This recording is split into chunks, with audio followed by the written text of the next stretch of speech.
నమస్తే, మీరు చూస్తున్నారు four sides TV. Welcome to news blaze. నేను మిశ్రవంతి. ముందుగా హెడ్లైన్స్. అమీర్పేట్లో స్పా సెంటర్పై దాడులు, నిర్వాహకుడితో సహా 14 మంది అరెస్ట్.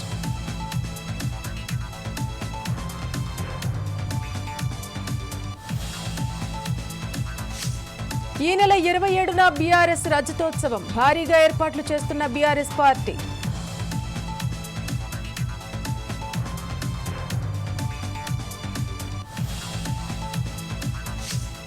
పోలీసులపై తప్పుడు ఆరోపణలు ఖండిస్తున్నామన్న సత్తెనపల్లి సీఐ.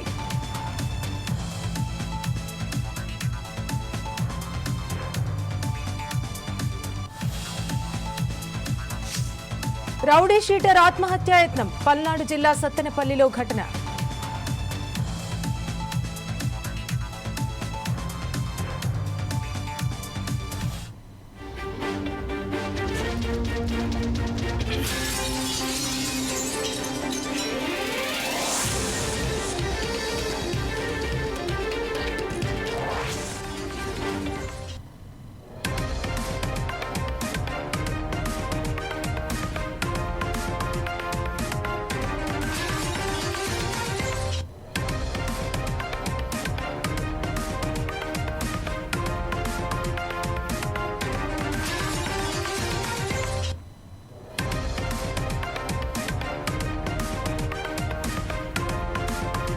బ్రేకింగ్ న్యూస్ చూస్తున్నాం. హైదరాబాద్ లో స్పా సెంటర్ల వ్యవహారం కలకలం రేపుతోంది. స్పా సెంటర్ల పేరిట వ్యభిచారం జోరుగా సాగుతోంది. ఈ నేపథ్యంలో నగర పోలీసులు అప్రమత్తమయ్యారు. తాజాగా అమీర్పేట్ రూమీ స్పా సెంటర్ పై పోలీసులు దాడులు చేశారు. 9 మంది యువతులను, 4 యువకులతో పాటు స్పా సెంటర్ నిర్వాహకుడు వెంకట్ను అరెస్టు చేశారు. పోలీసులు స్పా సెంటర్ పై కేసు నమోదు చేశారు.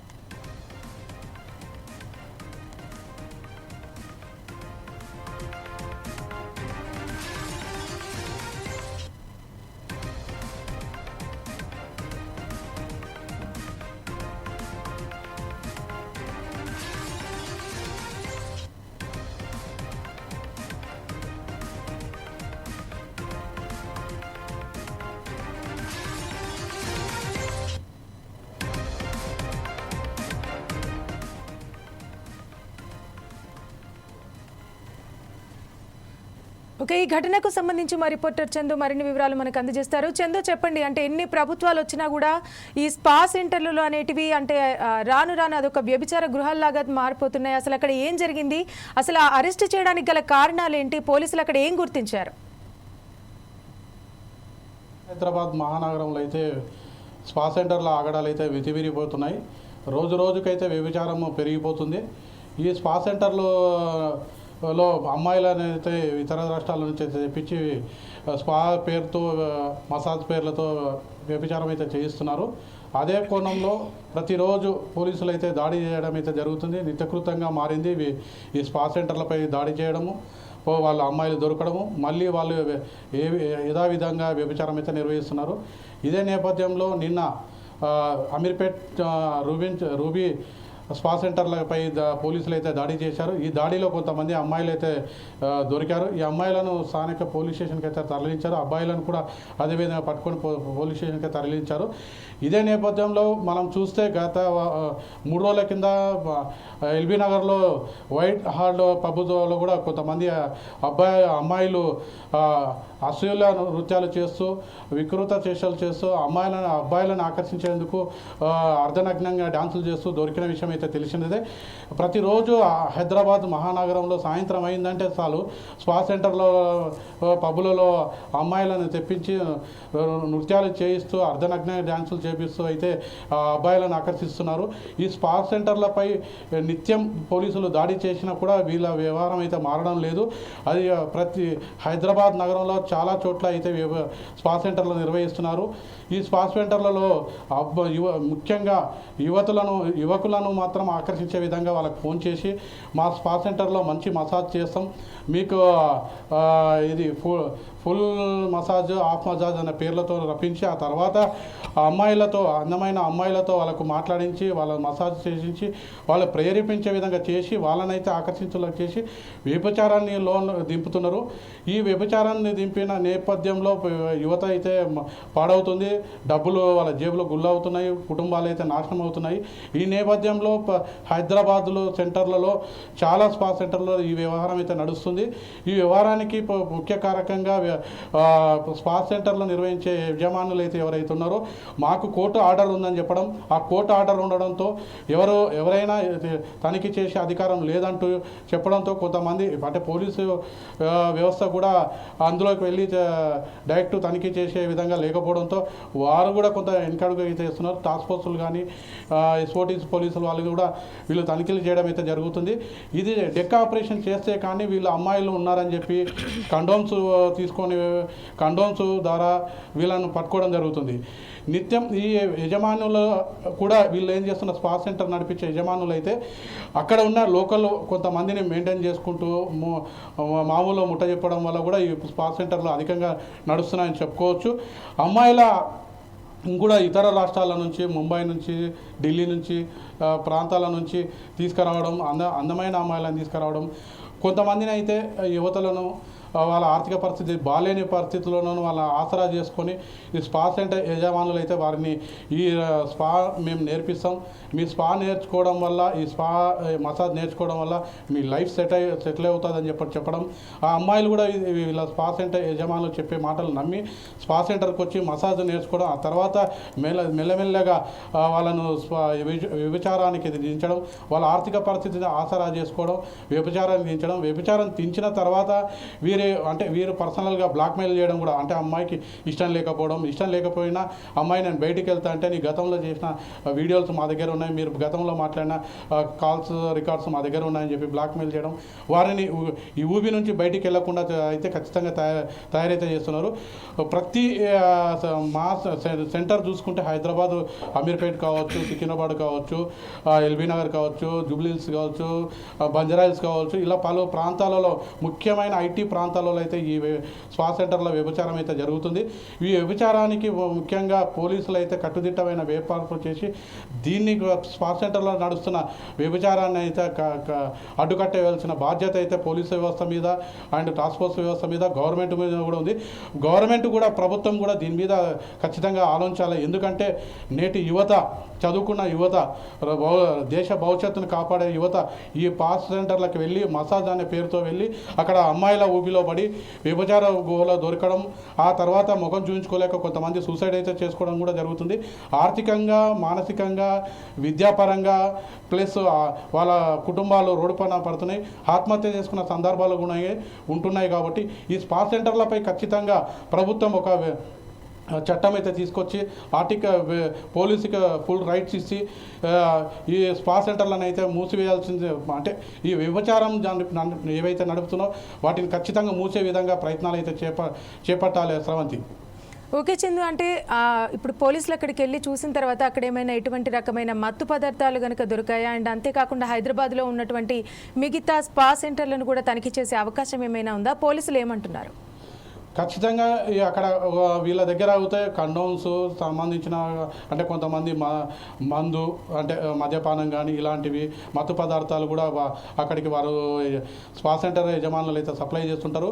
అది ఎట్టి పరిస్థితుల్లో, అంటే ఇది పోలీసులు దాడులు చేస్తున్నారనే సందర్భం వీళ్ళు ఎలా పసిగడతారంటే, ముందు స్పా సెంటర్కు ఉన్న గేటు ముందే 2 సీసీ కెమెరాలు, మెట్ల దగ్గర 2 సీసీ కెమెరాలు, ఆ తర్వాత దీన్ని అబ్జర్వేషన్ చేయడానికి కౌంటర్ దగ్గర ఒక అబ్బాయిని అయితే ఖచ్చితంగా పెడతారు. ప్రతినిత్యం ఆ డిస్ప్లే అవుతున్న సీసీ కెమెరాలను నిత్యం అబ్జర్వేషన్ చేస్తారు. అంతలోపలనే వీళ్ళను అక్కడ లోపలైతే ఎవరైతే వ్యభిచారం నిర్వహిస్తున్న మహిళలు ఉంటారో వారిని అలర్ట్ చేసి అక్కడ ఉన్న ఏవైతే కండోమ్స్ వాడడం కానీ, మత్తు పదార్థాలు కానీ అవి ఇమీడియట్లీ దాన్ని డిస్పోజ్ చేసే విధంగా వీరు ముందే ప్లాన్ చేసుకుని ఉంటారు. కాబట్టి పోలీసులకు కూడా ఎక్కువ మొత్తంలో వీళ్ళు దొరకపోవడానికి కూడా కారణం ఇది. వీరి కారణ ఈ సీసీ కెమెరాలను ముందే పసిగలో వస్తున్న తరుణంలో పసిగడుతున్నారు. అందుగురించే పోలీసులు డెక్క ఆపరేషన్ చేసి మాత్రం పక్కా సమాచారంతోనే స్పా సెంటర్లపై దాడి చేస్తున్నారు.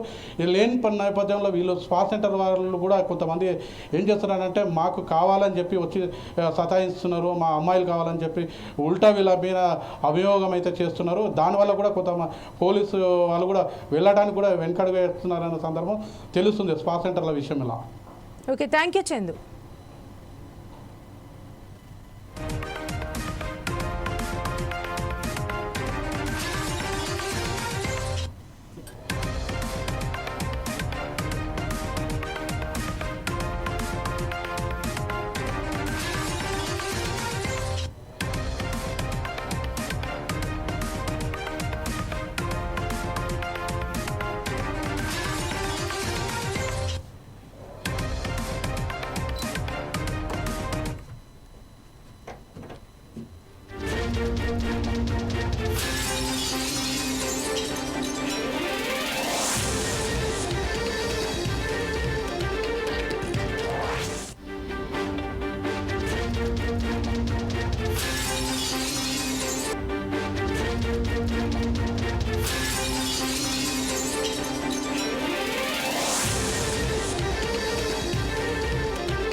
ఈ నెల 27న బీఆర్ఎస్ రజతోత్సవ సభ ఘనంగా జరగనుంది. వరంగల్ వేదికగా హన్మకొండ జిల్లా ఎల్కతుర్తిలో భారీ బహిరంగ సభకు ఏర్పాట్లు చేస్తున్నారు. దీనికి విశేష స్పందన వస్తోందని మాజీ ఎంపీ బోయినపల్లి వినోద్ కుమార్ అన్నారు. బహిరంగ సభ ఏర్పాట్లను ఆయన పరిశీలించారు.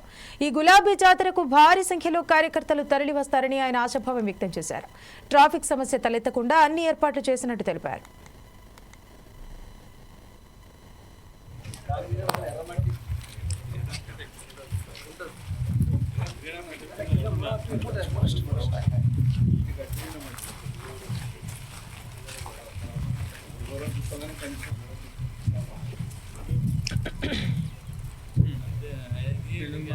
రాష్ట్రం అంతా కదా మనది.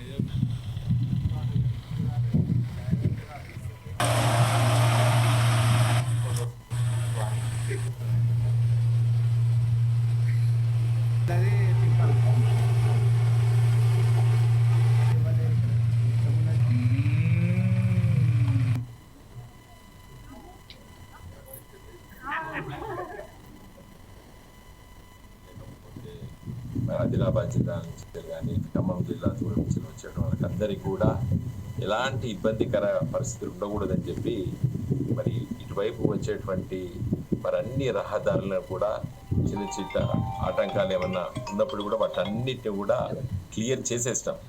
కాబట్టి వాహనాలు చాలా క్లియర్గా ఏ సమస్య లేకుండా సభాస్థలానికి వచ్చే విధంగా తీర్చిదిద్దడం జరిగింది. మరి మా మిత్రులు గత 10-15 రోజుల నుంచి ఇక్కడ మరి వీటిపైన ఏర్పాట్లన్నీ కూడా ముమ్మరంగా చూస్తున్నారు. ఇక్కడ ఉన్నటువంటి నాయకత్వము, తర్వాత స్థానిక నాయకత్వం, ఎల్కతుర్తి మండల నాయకులు, అదేవిధంగా స్థానిక మరి నిర్ణయాలు దాకా ఉన్నటువంటి మా పార్టీ తరఫున 2 పర్యావరణాలు అంటే 10 సంవత్సరాలు శాసనసభ్యులు ఉన్నటువంటి సతీష్ గారు, తర్వాత పూర్వపు వరంగల్ జిల్లా అధ్యక్షులు విజయ్ సుదర్శన్ రెడ్డి గారు, అదేవిధంగా మరి రవీందర్ రావు గారు. ఎందుకంటే ఇప్పుడు ఇది హన్మకొండ జిల్లాలో ఉంది, ఎల్కతుర్తి కరీంనగర్ పార్లమెంట్ నియోజకవర్గం అయినప్పటికీ కూడా ఈ వరంగల్ జిల్లాకి అతి సమీపంలో ఉంది. కాబట్టి ఇద్దరు, తర్వాత మిగతా చాలామంది పెద్దలు వాళ్ళందరూ కూడా గత 15 రోజుల నుండి మరి ఇక్కడ ఉన్నటువంటి రహదారులు ఎలాంటి ఇబ్బందికరమైన పరిస్థితులు ఎదుర్కోవద్దు వచ్చేటువంటి వాహనాలు చెప్పి మేము శ్రద్ధ పెట్టాం. అన్నీ క్లియర్ అయిపోయినాయి. చాలా ఈజీ ఫ్లో ఇక్కడికి రావడం అనేది ఎలాంటి ఆటంకాలు లేకుండా తీర్చిదిద్దేశాం. సమస్యలు లేవు కాదు.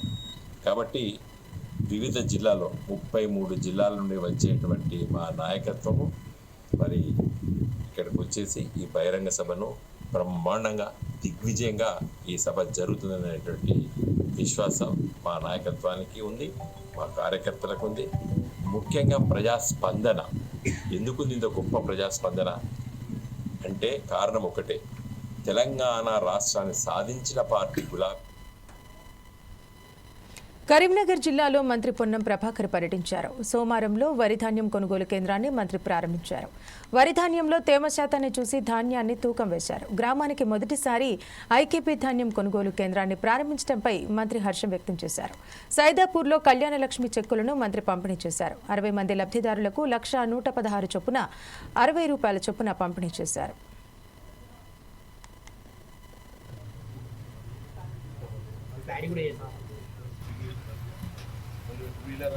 జాయింట్ కలెక్టర్ గారు చెప్పినారు, ఆర్టీఓ గారు కూడా బాధ్యతగా తీసుకొని ఎంపీడీఓ గారు ఎంఆర్ఓ అధికారులు అందరూ ఎక్కడ కూడా అదనపు తూకం ఉండదు. దయచేసి మళ్ళీ చెప్తాను, ఎక్కడ కూడా అదనపు తూకం ఉండదు. కానీ కొంత తప్ప తారుకు సంబంధించిన విషయంలో కూడా ఇక్కడ మిషన్లు ఉంటాయి. మొత్తం అన్ని మట్టి కుప్పలు తీసుకొచ్చి నాకు తర్వాత ఒక్కసారి దాన్ని తెగరబడితే సరిపోతుంది. ఆ విధంగా ఎక్కడ కూడా మీరు అదనపు తూకం ఇయ్యద్దనేటువంటి మానవులని సందర్భంగా కోరుతూ మరొకసారి ఇలా రైతులకు సంబంధించి ఏ కష్టం రాకుండా చూసుకోవాలనేటువంటి ఆలోచనతో చేస్తా ఉన్నాం. అందుకే ప్రజలందరూ కూడా సన్నవటకు సంబంధించి రాష్ట్రం మొత్తం మీద చాలా అద్భుతంగా జరుగుతూ ఉంది. దాని కొంతమంది నాయకులు అంటారు ఈ కేంద్రం పైసలు అని. మరి దేశంలో 30 రాష్ట్రాలు ఉన్నాయి, ఏ 29 రాష్ట్రాలు ఇస్తలేరు. మన రాష్ట్రంలో ఇస్తుంటే కూడా ఈ పైసలు మాయంటే మనం ఏం చేస్తాం? వీటికే కూడా ఈ పైసలు కడతారు. ఇవన్నీ ఉన్నటువంటి పరిస్థితుల లెక్క మీకు అంత. కానీ కాంగ్రెస్ ప్రభుత్వం తెలంగాణలో ప్రజలందరికీ సన్న బియ్యాన్ని ఇస్తా ఉంది. ఇది ఒక చారిత్రాత్మక నిర్ణయం. గతంలో బియ్యం ఇంటికి వాడకపోదురు, ఇవాళ షాప్ పోయి తెచ్చుకొని ఆ బియ్యాన్ని తింటా ఉన్నాము. తప్పకుండా మీ మండలానికి వస్తా ఒక రోజు. ఇలా సంకష్ట చతుర్థి ఇవాళ భోజనం చేద్దాం అనుకున్నా, కానీ ఒక పొద్దు ఇవాళ నేను ఎక్కడ జోక్యం చేసుకోను. మీ ఊర్లలో పేదలు ప్రతి ఎవరికి ఇల్లుగా ఉన్నాం. మీరే గ్రామస్తులు నిర్ణయించుకొని లిస్ట్ చేయండి. ఏ గ్రామానికి ఎన్ని జనాభా ప్రకారంగా అది కూడా ప్రభుత్వం నిర్ణయం చేసింది. ఆ ఊర్లో ఉన్న జనాభా ప్రకారంగా ఇండ్లు వస్తాయి. ఇప్పుడు ఫస్ట్ మొదటి దశలో 3,500, మళ్ళీ రెండో దశలో 3,500 ఇట్లా ప్రతి సంవత్సరం ఇచ్చుకుంటా పోయి ఆ సమస్య ఎక్కడ కూడా ఇండ్లు లేని పేదలకు. పల్నాడు జిల్లా సత్తెనపల్లిలో దారుణం చోటు చేసుకుంది. పోలీసుల వేధింపులు తాళలేక రౌడీ షీటర్ ఖాసీ సైద ఆత్మహత్యకు పాల్పడ్డాడు. ఓ కేసులో Sattenapalli town CI Brahmaiah, writer Ravindra మామూళ్లు డిమాండ్ చేశారని రౌడీ షీటర్ ఆరోపించారు. బాధితుడు సత్తెనపల్లి ప్రభుత్వ ఆసుపత్రిలో చికిత్స పొందుతున్నాడు. ఈ ఘటనకు సంబంధించి rowdy sheeter, police station writer Ravindra మధ్య జరిగిన ఫోన్ సంభాషణ సోషల్ మీడియాలో వైరల్గా మారింది. అయితే ఈ ఘటనకు సంబంధించి మా కరెస్పాండెంట్ రాఘవ అందిస్తారు. రాఘవ, చెప్పండి. అక్కడ చూస్తే పోలీస్ మిస్టేక్ కనిపిస్తోంది. రౌడీ షీటర్ అంటేనే తను తప్పు చేసి జైలుకు వెళ్ళాడు. అసలు అక్కడ ఏం జరిగింది? ఇద్దరి తప్పిదం మనకు కనిపిస్తోంది. అటు పోలీస్ ఏమంటున్నాడంటే అసలు ఇది కరెక్ట్ కాదు, ఇదంతా ఫేక్ ఆడియో అంటున్నారు. అసలు అక్కడ ఏం జరిగింది? పల్నాడు జిల్లా సత్తెనపల్లిలో రౌడీ షీటర్ ఆత్మహత్య ప్రయత్నం చేసుకుంది. అంటే పోలీసులు ఎదుపులు తాళలేక ఆత్మహత్యకు పాల్పడినట్లు కూడా రౌడీ షీటర్ షేక్ సైదా కూడా ఆరోపిస్తున్నాడు. అయితే కేసులో Sattenapalli town CI Brahmaiah, writer Ravindra మావోళ్లు డిమాండ్ చేస్తున్నారు. నా దగ్గర ఏమి డబ్బులు లేవు, అయినా సరే డబ్బులు కట్టాల్సింది, 3 లక్షలు కూడా ఇవ్వాల్సిందని కానీ ఆరోపిస్తున్నాడు రౌడీ షీటర్. అయితే స్థానికంగా అయితే రౌడీ షీటర్ సత్తెనపల్లి మండలం పాకాలపాడు దగ్గర ఆత్మహత్య ప్రయత్నం చేస్తున్నట్టు కూడా తెలుస్తుంది. అయితే రౌడీ షీటర్ మరి పొలిటీషియన్ రైటర్ మధ్య కూడా ఫోన్ సంభాషణ కూడా సోషల్ మీడియాలో కూడా వైరల్ అవుతూనే ఉంది. అంటే ఈ వైరల్ కూడా మా ఆయన మధ్యలాగుంది పోలీస్ శాఖలో. అంటే వడ్డీ నువ్వు ఎక్కడన్నా తీసుకురా, వడ్డీకి 10 రూపాయలు వడ్డీకి తీసుకొచ్చి మాకు ఇవ్వాలని కూడా ఫోన్లలో కూడా రైటర్ చెప్తున్న ఫోన్ ఆడియో కానీ ఆడియో సోషల్ మీడియాలో వైరల్ అవుతుంది. అయితే ఈ రౌడీ షీటర్ ఈ విధంగా వేధింపులు తాళలేక ఆత్మహత్య చేసుకున్నట్టు కూడా రైటర్ కూడా చెప్తున్నట్టుంది. అయితే స్థానిక ప్రభుత్వ ఆసుపత్రుల్లో కూడా వైద్యం అందిస్తున్నట్టుంది. అయితే ప్రముఖ ఇప్పుడు రౌడీ షీటర్ కూడా ఆరోగ్యంగా నిలకడగా ఉందని చెప్పుకోవచ్చు. అంటే అసలు ఈ కేసు నుండి కూడా అయితే స్థానిక సిఐ చౌటంగడి సత్తెనపల్లి రౌడీ షీటర్ కాదు తనపై ఉన్న కేసుల నుండి తప్పించుకునేందుకే పోలీసులపై తప్పుడు ఆరోపణలు చేస్తున్నట్టు స్థానిక సిఐ బ్రహ్మయ్య కూడా వివరణిస్తున్నట్టుంది. అంటే సోషల్ మీడియాలో వీడియో విడుదల చేసిన చేయడానికి కూడా దీన్ని తీవ్రంగా ఖండించినట్టు కూడా సిఐ బ్రహ్మయ్య కూడా ఒక ప్రకటనలో కూడా తెలిపారు. అయితే ఇదంతా సోషల్ మీడియాలో వచ్చిన వార్తలు కూడా తప్పుడు వార్తలు.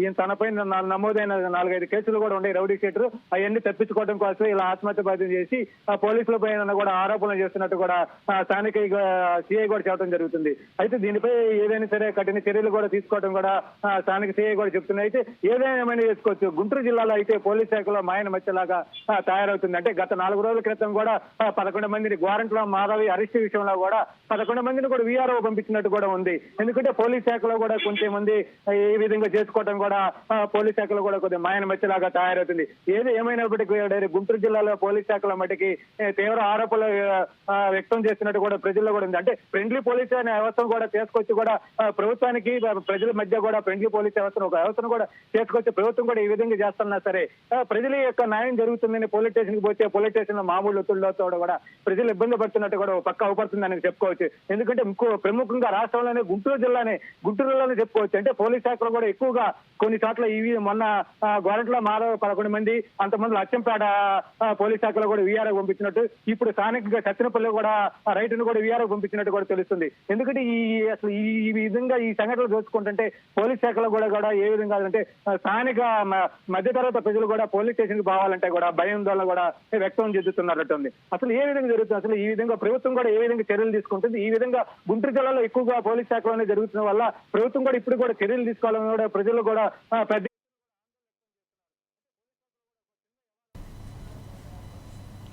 Okay Raghava, thank you.